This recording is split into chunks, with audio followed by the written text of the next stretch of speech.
back in 17, 18. I'm living in London. At the time I was working in PR. And I had been on a trip to Barcelona where I really got obsessed with Barcelona. I really liked the lifestyle. And I remember sitting at a terrace in Gracia, looking at people walking, families, kids, and in general felt like, wow, that could be such a great place to live. But it's not for me. And so then we have this new girl at work who joins. Let's call her Jess. And she comes and she happens to be living between Barcelona and London. And this is before COVID, so there was no such thing as working remotely. That was the closest to hybrid that she could do. So she had to come 3 days a week in London to work in this PR firm and then go back to Barcelona.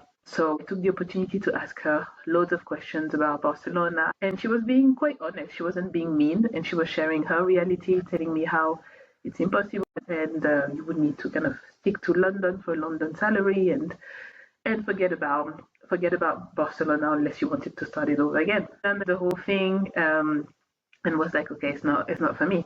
But then a few months later, I ended up applying to jobs in PR, media and comms, and within a few months, actually get a few interviews, and one of them ended up being conclusive. And then a few months later, as I'm working on the campaign, I'm sending out a few emails, and I receive like a reply that says, "Hey, Laetitia, it's Jess." And I realized that it's the Jess that I had been working with in London who had told me it was impossible to move.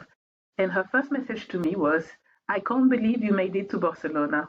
She really thought because she couldn't make it, nobody else could. Thank God I had not listened to her. And my reply to her was like, I told you I was determined. So it was I was happy with my comeback. Turns out that she also ended up living in Spain full time, and I think she got a job and settled with her boyfriend. But it really made me think, if you let other people project onto you, it can prevent you from living the life or the experiences that you really want. And this is my first lesson for you. What happened to me with Jess is not something that only happens with colleagues. It can happen with well-meaning friends, family, husband, partner, and especially for people who are close to you, who love you and tell you, really, but why do you want to go? Like, you're good where you are. Do you really want to start over? Be selective of who you're taking advice from. And when it comes down to moving to Spain, it all comes down to information. You really want facts.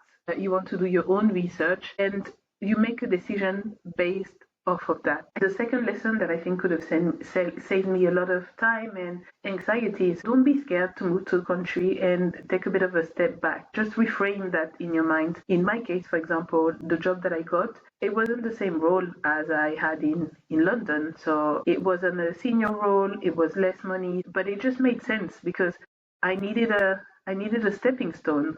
So I know that when it comes to moving to Spain, the people who are the most prepared and the people who succeed the most are the people who are willing to take it one day at a time and understand that they might not find the best neighborhood straight away or the best house straight away or make the best friends straight away. It takes time, and you need to be willing to be uncomfortable for a few months, maybe a few years, but knowing that you will get to where you want to, but it's a process. It can take time. As long as you've worked it all out and financially you can make it, it's really not a step back.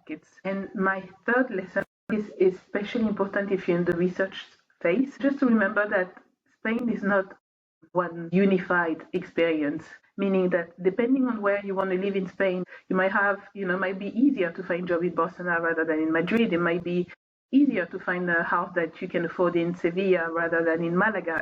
So it's really important that when you listen to people's experience, you take it with a pinch of salt, because the region that you will pick ultimately would shape your experience in Spain. So if you haven't done it already, come and visit Spain for yourself. Try and take a bit of a road trip, go to different cities and spend a bit of time there.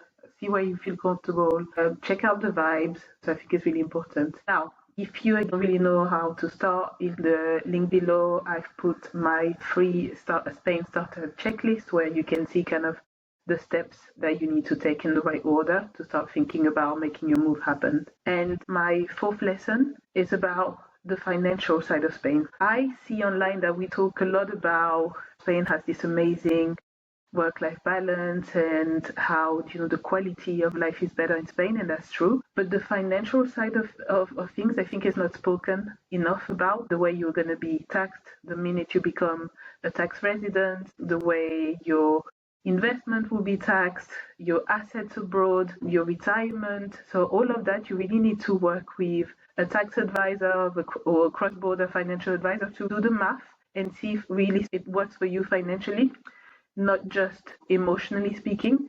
It can make a real difference to live in Spain when it comes to your wallet. So I always recommend that every of my clients do their due diligence first, and this would ultimately also inform your final decision as to whether Spain is the right place for you or not. So I really hope this video reminded you why your move to Spain is valid and why it's possible. Now on to some action items.